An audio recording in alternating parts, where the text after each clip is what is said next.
It's easy to do this. Hands up if you listen to podcasts. Great. There's no hands down. That's great. When we first started doing this 5 years ago, you might have 10% put their hands up. So it's changed massively in that time. Podcasting is now massive. I think people agree with that. To what extent is open for argument. But the main point is podcasting has gone mainstream now. One in two Americans listen to podcasts now. There's 750,000 active podcasts. I believe that will get to 1 million in the next 2 years, 30 million episodes. So podcasting really has a huge amount of scale these days. And when you look at who is listening to podcasts, so Acast has been around for just over 5.5 years now. When we started, it was a very kind of middle-class, white male dominated listenership. However, in the last kind of few years, it's really, content's been made with different groups, which is fantastic. And we've had all sorts of different listeners come into podcasting as well. I think the largest growth area is the youth area. We now see 2/3 under 34 now listening to podcasts as well. Actually, just recently in the UK, especially where I'm based, we've seen actually an increase in a slightly older audience who probably now find it easier to listen to content that's relevant to them, and they're finding out about it through word of mouth, and their friends, it's becoming more accepted too. One thing that podcasting has always been, and still is very much an on-the-go habit. So people listen on their mobile. And again, this is global, so this changes country by country. I know in the US, for example, there's more in-car listening. However, globally, it's still 85% of podcasts are consumed on mobile. Smart speakers, we're going to talk a bit about that later as well. It's very important. Smart speakers are going to drive more podcast growth. There's still lots of work to be done there, I believe. But the figure on the right is the one here that's changed most in the 5 years we've been around. When we started, podcasts were generally downloaded, so you download a podcast and listen later. Whereas now, over 3/4 are streamed. And it's a really important thing for advertisers to know that when you're hearing the advert, it's the time you actually decided to download it and stream it, not maybe days later. So that's a good thing for the industry. Lots of debate about this, certainly this week. This is, again, data that we have globally for all Acast podcasts. So we have over 7,000 podcasts in total. And it's still, by far and away, Apple is the leader here with 60%. I know if you look at other hosting platforms such as Libsyn, it's there or thereabouts as well. Spotify is, they focused massively on podcasting recently. They've done really well. They have taken 11% of that market. They're a clear second place now. And I'm sure we'll kind of talk a bit about maybe some claims earlier and how this is measured as well. And the other, of course, there's hundreds of other podcast apps. Acast has an app, Pocket Cast, Overcast, any sort of cast, they're all there in that yellow box, that yellow triangle. So this is kind of looking at when people are listening as well. It's unbelievably flat. Weekdays, as you can see there, 16% Monday, Tuesday, Wednesday, Thursday, 15 Friday. So that's very, very flat in each of those days. Naturally, there's a drop-off at a weekend. It's governed very much by commuting. And these lines here show hours of the day when you listen. So first thing to note is that although green is weekends, this doesn't mean there's more listening. This is just being layered on top of each other. It's more about the pattern here. But as you can see, you've clearly got a morning commute on weekdays in the yellow line. You have again a bump here as you commute home. But one thing that is interesting is that podcasting is becoming a way of relaxing in the evenings too, and you see a little increase here, and also at weekends too. So it's being adopted by people who want to maybe not have to watch a screen in the evening, but actually listen to some content as well. And this ties absolutely into what people are doing at the same time as listening to podcasts. The most popular is travelling or commuting, and I dare say that some of the people who aren't relaxing are probably commuting at the same time, so they might be doubling up there. And then working, I would imagine most people working are not typing or something at the same time, so it's very difficult. It might be more of a manual task. Household chores, eating, cooking, and sport and fitness. I think a lot of people, myself included, I enjoy podcasts when I go for a run. Despite there being a football here, I can't imagine many people listening to a podcast whilst chasing down the right wing. So maybe we should change that logo. So if you look at the landscape from I guess the companies coming in here, there's so much going on right now. It's an absolutely booming place. And if you look at people who made a big mark recently. The BBC is the largest publisher of podcasts globally. Their whole focus now is as much on podcasts as it is radio and music with their launch of BBC Sounds apps.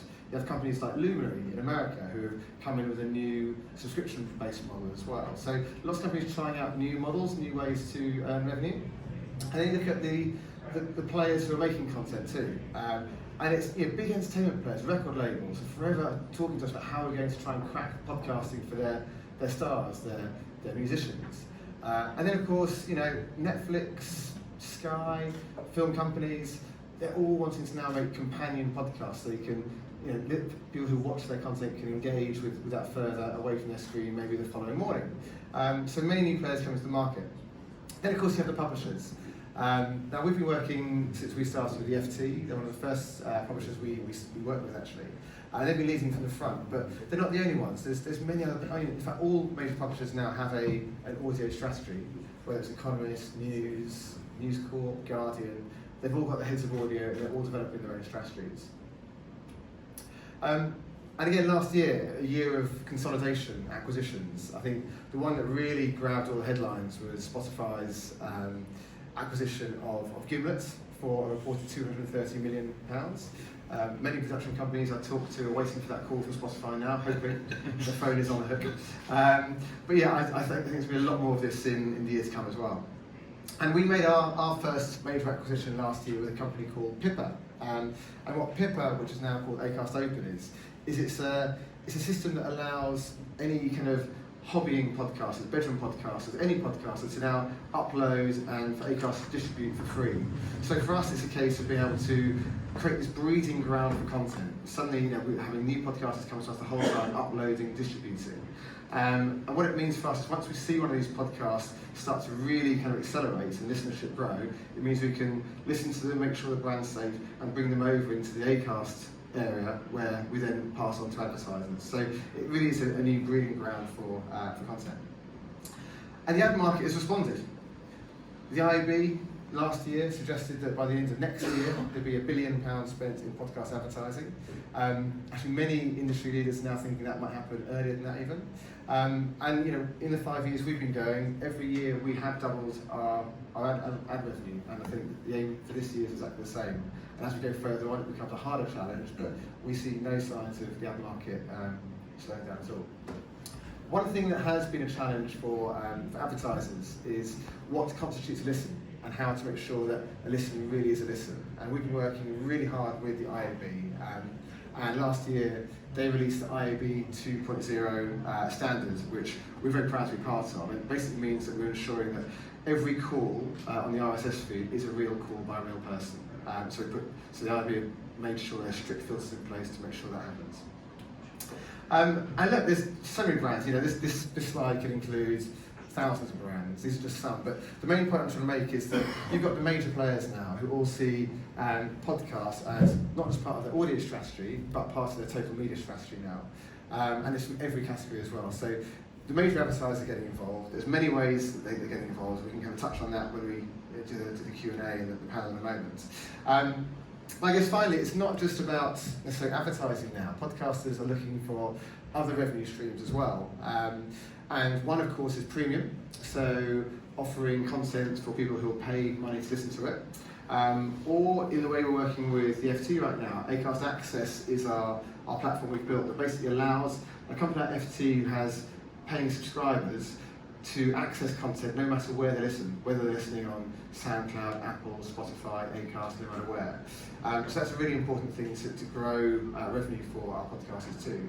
Then you have live events. So many of our podcasters are doing live events. Alistair mentioned My Dad Wrote a Porno earlier, which is one of our largest podcasts. They sell out Sydney Opera House many times over. It's incredible amount of shows that some of our podcasts are doing now, and having that interaction with the audience is so important. And finally, merch. Just like record labels and musicians, they see merch as a big important part of their revenue coming in now as well, and we're seeing everything from mugs to t-shirts and so on being offered by podcasters too. So to finish, what do I see in 2020? What's going to happen more of? I think consolidation, I've touched on it already. I think we'll see some major acquisitions again this year.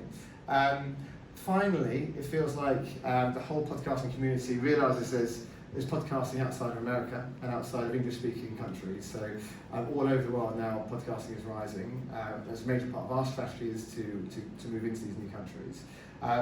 But you know, content is always going to be king. That's forever going to be the one thing that keeps this industry going. And whilst the content increases in quality and it being made by all sorts of different people in different places, podcasting is going to only go in one direction, and that's up. That's me done. I think we're open for the panel. Should we move up to the stage? Absolutely. All right. Great. So thank you, Joe, for that, giving us a sort of state of the nation. I suppose my first question is to Andy. I mean, Andy, you've been in this market for a very long time. We're seeing all of the indicators around growth are going through the roof in terms of the number of people listening, the sheer range of platforms and devices you can use to consume audio content. The amount of content being produced is expanding. You clearly see a very big opportunity here in what you're doing. I just want to see if you want to talk about that opportunity and how you're approaching it, what problem you're aiming to solve with the new venture. Absolutely. Yeah, thanks for having me. So, you know, what I see in podcasting, and I go back to the beginning of it, when it first started, thinking about it, looking at it, analyzing the way people listen, how they consume content. And about 18 months ago, as the conversation got to like a fever pitch at cocktail parties or bar mitzvahs or whatever, you know, it's like, what are you binge watching on Netflix and what podcasts are you listening to? And everybody was talking about it. And I realized that there was much more hype than there was consumption at that point, but it was rapidly growing. And that as I got into deciding to re-engage and do this after being in radio and television and a bunch of other businesses, to come in and sort of put my mark on it, my perspective on it, put a team around it, was that there was so much hope in this business too. I've never seen a vertical of entertainment or in business where so many people and businesses all wanted it to work, right? You feel that, right? Yeah, there's so much excitement around it. Everyone's like, I want this to work. If I'm an individual, this has to work if I'm Spotify to improve margins and things like that. And so that got really exciting. But what I realized was that listening, you know, is very different than watching. All audio apps, in my opinion, felt like libraries, or they felt like a bookstore. They're quiet, you have to look around, you have to know what you're looking for, it takes a lot of time. And I would be encouraged by these new platforms that would launch and say, we've solved discovery.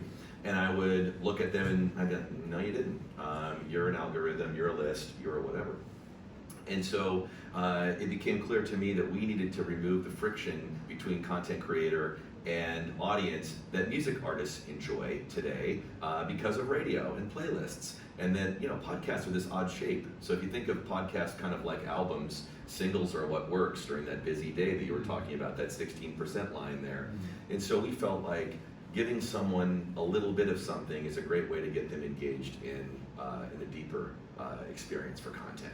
And so we wanted to set out to be in a place where we were this way station between content creator and the ultimate transaction, which is a full-length download or a stream. It mirrors my time at MTV in the heyday, where we were there we don't own the content, but we were there to shine a light on a subset of it, curate it, editorialize it, be a brand that creators could trust, and we could get people to more quickly adopt podcasting and put it into their day. Because podcasts today, they don't fit the commute.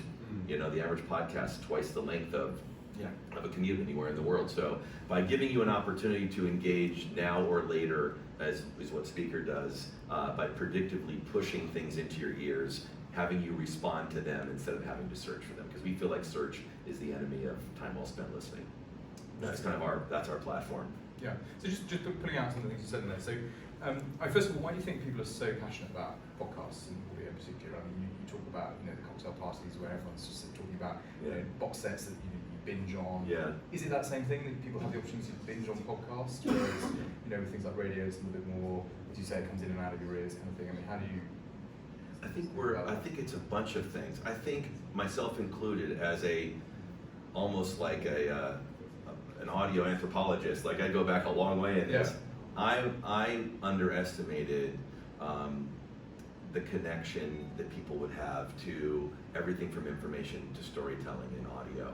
I never would have thought audio would have a renaissance like this. I thought the idea of time shifting or being able to listen to things on demand, because that came along for audio besides music much later than video. We've been going to the corner video store forever, but audio didn't have that benefit. So I thought that would be an interesting utility. I had no idea that it would connect so deeply with people, and it's for a number of reasons. One is the world's a tougher place, right? It almost, what I'm surprised by, and it's, I think, amazing, is that there is a growing group of people that are going to work every day on the tube or in their car, and it almost, there's a tinge in their mind that it's irresponsible to be listening to music. I should be listening to a podcast, right? There's that feeling, right? Yeah, it's like I'm working on a side hustle. I want to open a catering business. I want to quit this horrible job, but I need to, and people around me are self-educating, and podcasts feel like fruits and vegetables. They're good for you, and regular music and other entertainment is pizza and french fries, right?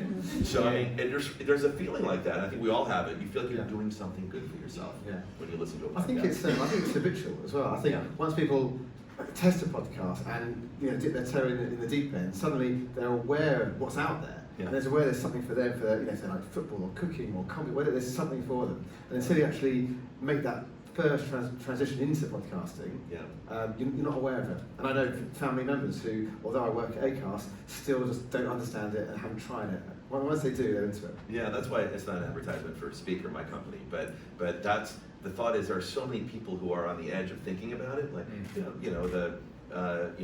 most popular podcasts in the world.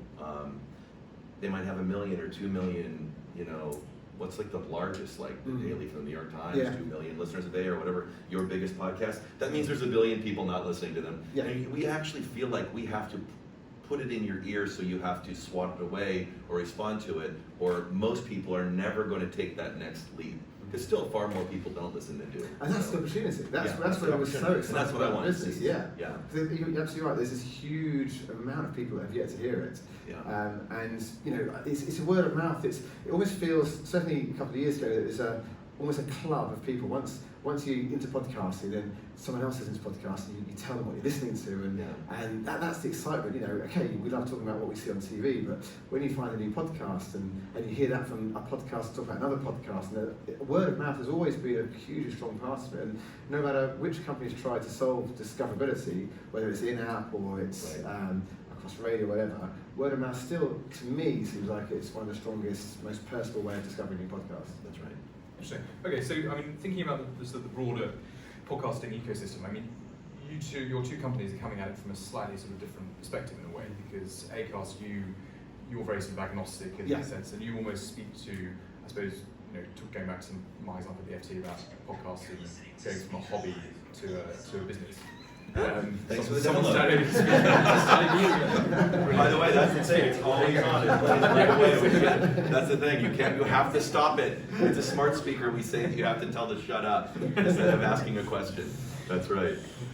So if you think about podcasting going from a hobby now very much becoming a business, a lot of podcasters used to like that sort of slightly sort of countercultural ethos of, I put my podcast online, it gets distributed everywhere, there's a huge amount of choice, it's all free, there aren't these big companies muscling in to try and commercialize it in a sense. Right. Acast, your setup sort of speaks to that in the sense that you publish a podcast on Acast, you distribute it everywhere. Whereas you're going down a little more of the route of you want people to download your app, which presumably at some point you want to monetize in a more direct way. How do you see that sort of evolving? The monetization of speaker, or the well. I mean, the ecosystem, and then obviously the monetization that follows. Well, we now today our feeling was we wanted to just be a business that was going to shine a light on things, a subset of what's out there, be a curatorial brand, be that word of mouth, brand that you would go to, that trusted friend. My friend Lewis was always the guy that knew every new band, and if I was to say to him, "You heard of Coldplay?" he'd be like, "Are you serious? That's like a year ago, dude." It's like that's that guy. Well, we want to be that for podcasts, right? We can't represent everything. But that's our goal. So if it's a Acast podcast, if it's a BBC podcast monetized with advertising that you're selling, you're getting that revenue. We're sending people to you on that. It's inside of our app, like anybody else that's a podcatcher. But we're I believe, the first to come along and say, let me go into that, find a part that's going to make somebody want to have affinity for that program, that host, that brand, so that maybe if not today, sometime, it's like songs, right? You hear a song the first couple of times, you don't listen to the whole album. I mean, that's the problem with podcasting today is you're asking someone to, it's like saying, if every song was an hour long, how well would playlists work? How well would radio work? You know, it would be very difficult. And when you see something and you stare down at it on your app and it's 48 minutes long, an hour and 12 minutes long, 30 minutes long, quite often your first reaction is, I don't know if I have that kind of time. I'm interested in this. I agree. And so if I can give you a piece of it, maybe when you do have time, you see it's been easily set aside for you. And we're just trying to improve the functionality of this so it fits the lifestyle of listening, which is daily, active use. Yeah. You know, and it's much more passive than video, right? Yeah. You'd much rather not search for things, I think. When you get in your car, I mean, audio's forever been taken for granted. You get in the car and the radio comes on. You don't have to turn it on. When the car comes on, the radio comes on. We don't think much about it. It's a very passive experience, very different than video. Yeah, I totally agree. I think to your point about how it's almost too much of a commitment to give up an hour of your life to test a podcast. I think if you're looking at highlights from podcasts, that's a great thing. There's so many times when I listen to podcasts, I would love just to say to my friends, that bit at 36 minutes is brilliant. Right. And you know, we can share that, but I think that hasn't happened well enough yet. It's also hard because you can look at a book in a bookstore, look at the cover, look at the back, flip through it a little bit, read a little bit, make a determination. You can listen to a song or two from an album on Spotify or whatever it might be. There's lots of examples of that. You can get a better sense of a program from a trailer, from a movie trailer, or a television preview. You're staring down at an hour-long podcast, it's hard, and then you listen to the first 6 minutes, and quite often people who are making podcasts, they don't understand some of the basic formatics that we may understand as professionals. They spend a bunch of time telling you to follow them on Instagram, and they're going to be playing Wednesday at this club, and they have a Patreon account, and here's some fan mail from, they don't understand the formatics, so by the time, if you're It's a like first-time listener, 6 seconds basically right. after someone's Yeah, session, you right? have 6 It's like- seconds, and you wouldn't believe, especially comedy podcasts, how many of them take 12 minutes to get there. So if I gave you an excerpt of a great podcast that's could be 37 minutes into it for 4 minutes, then maybe you're more likely to go back and start from the beginning. We make it like a one push, go right back to the beginning. Then maybe you would fast forward through that stuff and listen, or you would listen to the whole thing because you've gotten engaged in it. I think if most people start with something that's an hour long and it's got 10 minutes of a bad setup, that's not a recipe for success. It's a challenge, It really is a challenge. So anyway, So how's it going to work then? Because I mean, you can get FT podcasts through Speaker. Yes. I searched the other day. Yes. Those are, we publish those on Acast. Acast will monetize them, put ads against them depending on where you are. Then they're served through to a listener of your app. And because you're growing effectively the listens and the inventory that Acast are providing, are you going to come to us and say, this is what we're doing for you, let's have a deeper commercial relationship? I mean, how's it sort of going to work? Yeah, it's already beginning with some publishers. And so the thinking is this, really. We do believe that in most cases, we're going to bring incremental new listening from Speaker to you. It kind of models, for lack of I use a lot of MTV analogies from my time there, or radio analogies, but you own your podcast and it comes with the advertising in it. So it's the whole thing, that's yours. Yeah. I don't get any of that unless I have a business like yours that serves the ads and does that. It's a model that we didn't want to go down. We didn't think we compete with people like you in that respect. So you won't be doing that? That's not our plan. Our thought was, if we can show that we really are a marketing partner, going the extra mile, trying to take 800,000 podcasts, maybe a couple thousand, put our arms around them, editorialize them, tell you why we think these are good, put them in your ear, this always on sort of stream that you respond to, sort of like an Instagram feed, then these are shorter form pieces. So they're like singles, many more monetization opportunities in between those short form pieces. So then you have integrated marketing messaging opportunities just like Instagram or radio would have, or MTV in my day, right? So if I've got a grizzled ex-convict who's hosting true crime on Speaker, he could easily say, hey, the next 10 segments on Speaker True Crime are brought to you by Ring Doorbell or whatever, And we have an opportunity there to do that. Now I'm going to take a piece of a true crime podcast. I'm not trying to edit ads out. I'm trying to find a part that would make you want to listen to it. That's our commitment. And then if someone swipes up, which today about 35% or more of our listeners swipe up and engage in a full length, okay, from hearing a segment like that, which is great news early on. So if that happens, then you get to the benefit there. I'd like to be able to monetize the parts in between, just like radio might say, I don't own that song, but can I put an ad here? Can I host that? Can I? So it's all about sponsored suggestions. That's right. Yeah. Now at a certain point we get scale, then eventually if we have scale from daily active users, I can launch a true crime original on Speaker that might be only on Speaker. We might ask you as well, but you have to have a real big audience first, so our focus is on getting a bunch of daily active users first. Yeah. Yeah. So will you work with the creators to create those little vignettes and clips of the content, or will you just? Well, so we started out.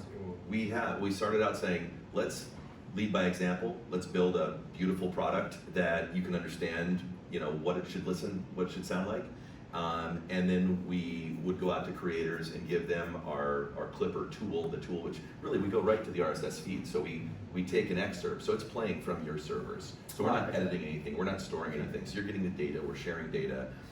So we use a tool where we go in and index something. Yeah. So the thought is next, give it to creators so that they can do it.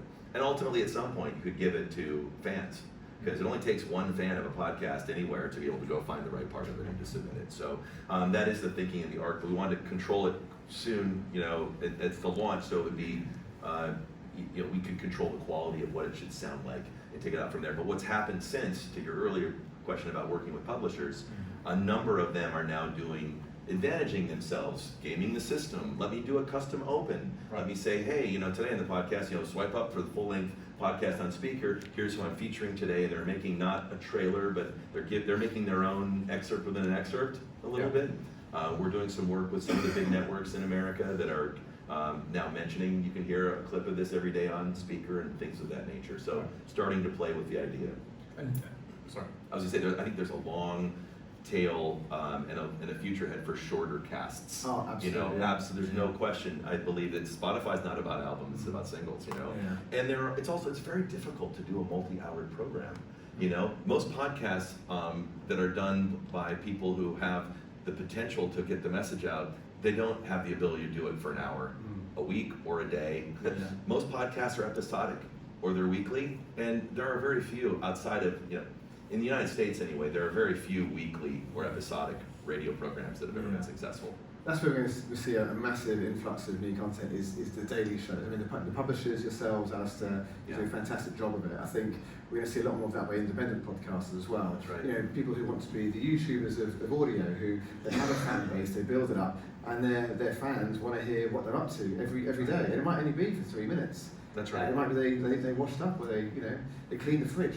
If they've got a fan, they'll find it interesting because the content maker will say it in an interesting way, and they'll be engaged. So I think we'll see a lot more of that, and it's not daunting to know you've got a 3-minute clip to listen to in your feed. No, whereas having true. a show that's 45 minutes, it's like, okay, when am I going to do it? When's it going to fit into my day? So I think we'll see a lot more of that. I think that's why you're seeing big business starting to dominate the charts in podcasting, because companies like yours, FT, have the resources to make high quality daily or multi-time per day audio products. Like again, listening's a daily habit. Yeah. So if you're gonna get lost if you're doing something. The exception is a great series that's like a bingeable, like a Netflix type of series of audio.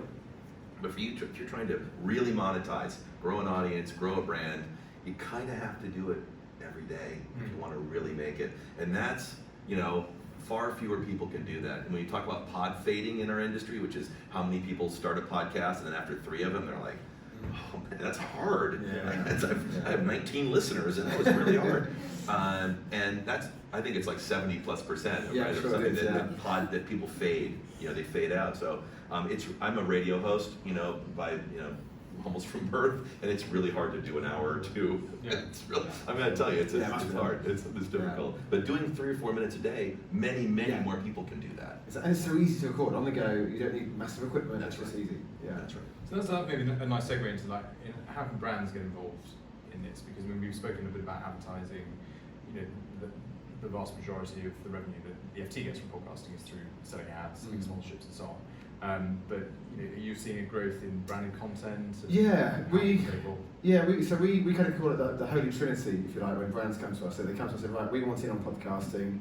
We love the fact your audience is so engaged. We call it the cinema of audio, because it's an environment you go to, you switch off, it's escapism, it's lean forward, and you're just immersed in this beautiful content that you've chosen to listen to.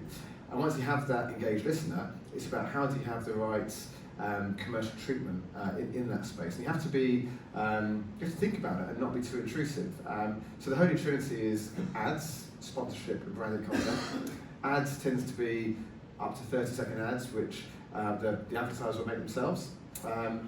What we're really trying to ensure though when it comes to ads is that we're not having clients come to us to say, here's my radio ad, stick it in your podcast. We'll take it still, but we're trying to desperately speak to the creative agencies about understanding the environment that the podcaster's in. When you listen to the radio, you might need to grab your attention because you've got kids in the car, you've got colleagues behind you, you've got your wife at home, whatever it might be.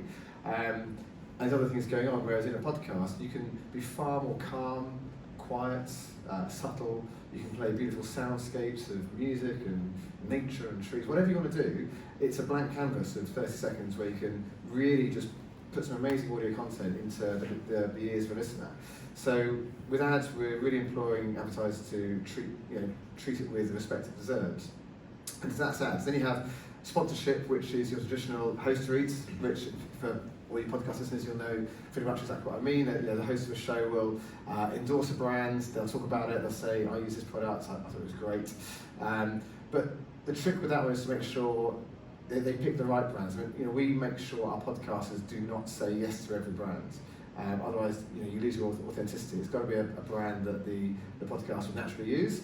And they need to make it relevant to their own lives. And when you do that, when you talk about a brand, why it's relevant, you kind of put it in the context of the show, it really hits home, and there's heaps of research we've got about why it's so much more effective doing that than a sort of standard ad on radio, for example. But the last point is branded content, which is it's exploding. We see so many brands come to us and say, right, Acast, we want to make a branded podcast series. And the first question we ask them is why? And you would believe the number of brands who say, or we actually can't answer the question. They'll say, because my competitor's doing it, or because it's my CEO told me we need to. Yeah, exactly. Or it's the right thing to do for me right now. You ready in the and 2020, we've got to get into audio. Exactly, and they're born to fail because you need to have a really compelling story to tell. Otherwise, it's going to be a drab, long form advert. Don't put your logo on the cover art. Little things like this. And if you do it right, we've worked with Jaguar Land Rover and NatWest. All sorts of companies who, when you do it right, it's brilliant because you engage the listener for, say, half an hour of a podcast, and you can be subtle and get your message across but in a natural way. So that's the bold way of doing branded content.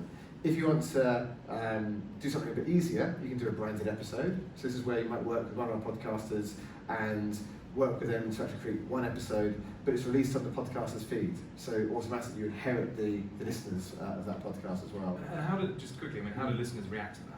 Because the FT, we're pretty traditional in our approach to sort of respecting the reader and the listener and the audience, and to drop a piece of commercial content into a podcast that people are very passionate about because they love what you might call the editorial. Yeah. If I try to pitch that to some of our journalists, they'd probably just go, oh my God. I think it's hard. Yeah, you're right. It's harder with publishers because there is that editorial integrity that you have to look at the entire time.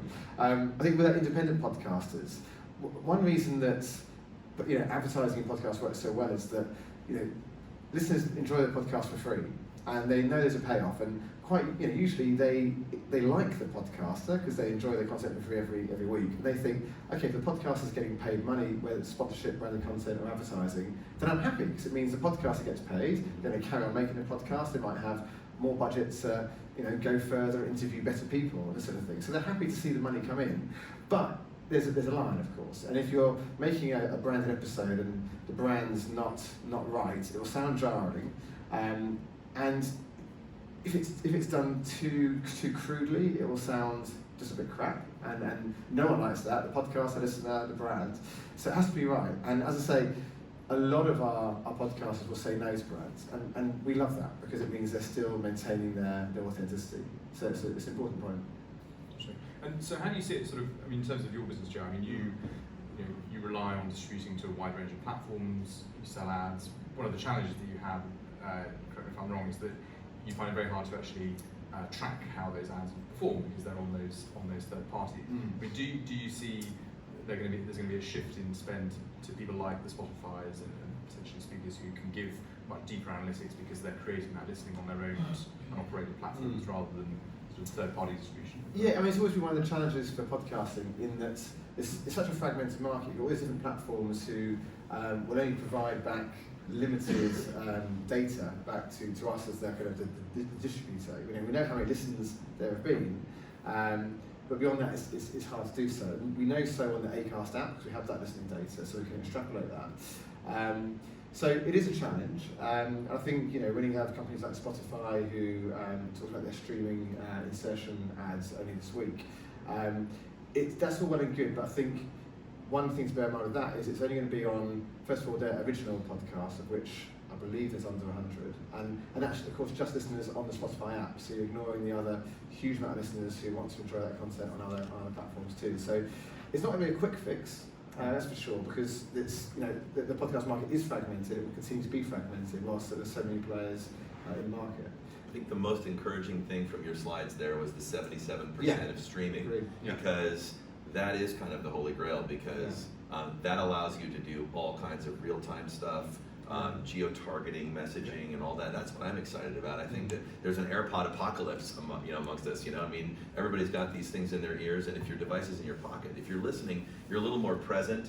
It's a time when you can't look at your screen, potentially. Absolutely. When you're out in the world somewhere, you're often mobile. That's the greatest concern. You're in the car, you're mobile. So the ability to, as we go forward, to be able to, in real time, give you really audio augmented reality, right? Sort of branded messaging and things that are relevant to you around you, I think is really an important step. And when you're just downloading something and the ads come in it and you don't listen to it for a week or something, it's just not that relevant. Well, it could be out of date or whatever. Yeah, exactly. And so it's very exciting news there. Yeah, and there's so much innovation in this place as well. There's we work with a company called A Million Ads, and one thing we can do with those guys is when the listener streams the podcast, we can see where they are geographically. We know what podcast they're listening to. We can tell what the weather is at that time, and we can make ads, and it will substitute words out of the ad and replace them depending on those users.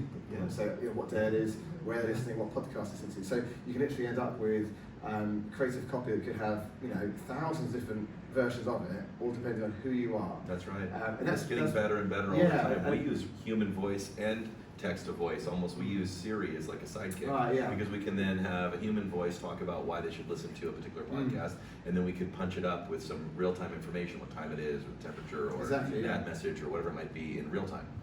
Which is great. It's only going to get better. Yeah, I totally agree. So that's interesting. So that leads us neatly onto the sort of discussion about the future, really. Because as I mentioned before, the growth in smart speakers, for example, in the last couple of years has been incredibly rapid. It's been far faster than the adoption of smartphones and tablets at a similar point in their evolution.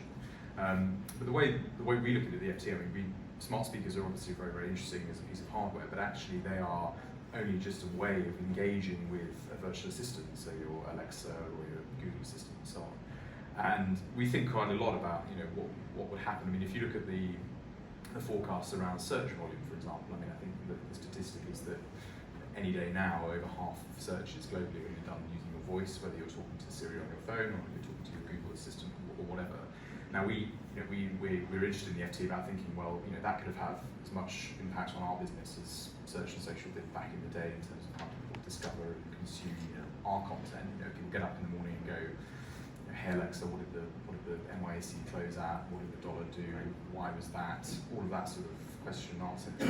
Interesting. How do you see the impact on your business? Because essentially you are relying on the smartphone as the way for people to discover and consume content. And you may become, particularly in certain environments like the home or the kitchen, car, potentially, slightly disintermediated if you get this shift to voice and so on. And our approach at Speaker is thinking about that. And thinking about the fact that I don't believe people know what they want when it comes to entertainment, quite often. We know exactly what we want if we go on Hotels.com, and we know if we want a stall shower or one with a bathtub or whatever. You know, if we're a smoker, you wanted a balcony, whatever. You know the amenities that you want. Yeah. In entertainment, quite often, especially in podcasting, it's still relatively nascent. Apple announced, I think last year, that they were going from 30 to 90 genres. You know, we all know rock, pop, hip hop, country. You know, there's a classical. There's a handful of genres. We understand that. It's overwhelming the way things are categorized. You know, what is a health and wellness podcast, or what is a true crime podcast exactly? Most people don't know. So I think that the problem with voice search is it's worse than regular search, which we think is the enemy of the podcasting experience. And that is, if you don't know what you're exactly looking for, you can't ask for it. And so we'd much rather give you things we think you'd like so you can respond to them. It's very much like channel surfing or tuning the dial back in the analog days. Yeah. You stop on something you like, you move on from something you don't. And so to basically take it, in our case, we don't want to be the utility that people come to, or you have to ask. We'd much rather have you. Fire it up, and we'll let you say next, or respond to, or go to the beginning, or I like that, or whatever. I'd much rather be doing that than having to rely on someone to ask for something. I just don't believe that most people. Again, I'm trying to accelerate the adoption of podcasting. You know, for all of us. You know, and I think that's the direction to do it. Mainstreaming it. You know. Yeah. Because that has actually been, that's been a criticism of Alexa, for example. It's been very difficult to listen to podcasts on Alexa. You have to do it through TuneIn or another. It's hard to navigate. It's hard to get the episode you want. That's the problem. Yeah. I think it's something that hasn't been fixed yet, and it's been great. You know, there's been new adoption thanks to home devices, but nowhere near the amount that I think people thought it would be so quickly. But you know, it's an interesting market. I think home devices will continue to boom. I do think there's been a lot of talk about it. I think, you know, podcasts are making content now, and you've done this very, very well, making podcasts with a view to it being consumed on one of those devices as well. So shorter, sharper, you know, bulletin type of podcasts. But I think we're not there yet with home devices and podcasting. Great. Okay, well, just to close up the panel aspect of this, I mean, I know I didn't ask you this in our briefing, but one or two predictions for the This next is a couple of hard years? question now. I gotta go. Just say continue, great. I'm going to stick with my three here. I mean, I've answered that. It's consolidation. Yeah. Definitely, I think we'll see some major moves. You know, Spotify quite openly said there's more money here, so we'll see what happens there. The going global thing, as I say, there's so many more great pieces of content and podcasters out there globally now, and it's still catching on. You know, I see so many markets that are where we were in the UK a few years ago, or where Sweden was a few years ago. So that'd be really exciting. So for me, it's that. Yeah, I agree with the consolidation and heavy spending from big companies trying to make sure they ensure that they control the market. In the United States, I think you're going to see, you know, SiriusXM, Pandora, which is one company now, Yeah. Spotify, iHeartMedia, all spending hundreds of millions of dollars on content and technology in this space. In the next year, you're going to see that. I think podcasts will become the charts will be dominated by major content creators. I think that podcasts will get shorter. So just on that quickly, what do you think Apple daily? What do you think Apple are going to do? I mean, they had a leadership position in podcasting for many years. They're losing that leadership position to Spotify. I think, however you define it, I think that is happening. But yet, they actually own the hardware that most people consume, and actually even have the hardware now in people's actual ears. Sure. So how do you think that's going to pan out? Because they don't seem to be interested in tools for creators, tools for publishers, tools for marketers on the Apple Podcast platform.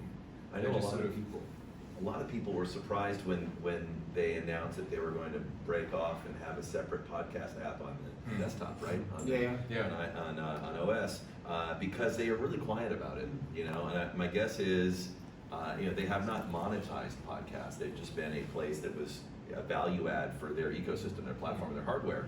That's either their continued approach, or they've got something up their sleeve that they're going to announce later. They're developing something that we'll all hear about. I think the idea that they would make sense that they would connect music with their now very successful Apple News product, all together with podcasts in one super subscription kind of thing, I think we can see that. I think they could come and say, all right, you want to be on the Apple platform, then it's going to go subscription, and here's how it's, along with news and music and everything else. I think you can see that happening. Yeah.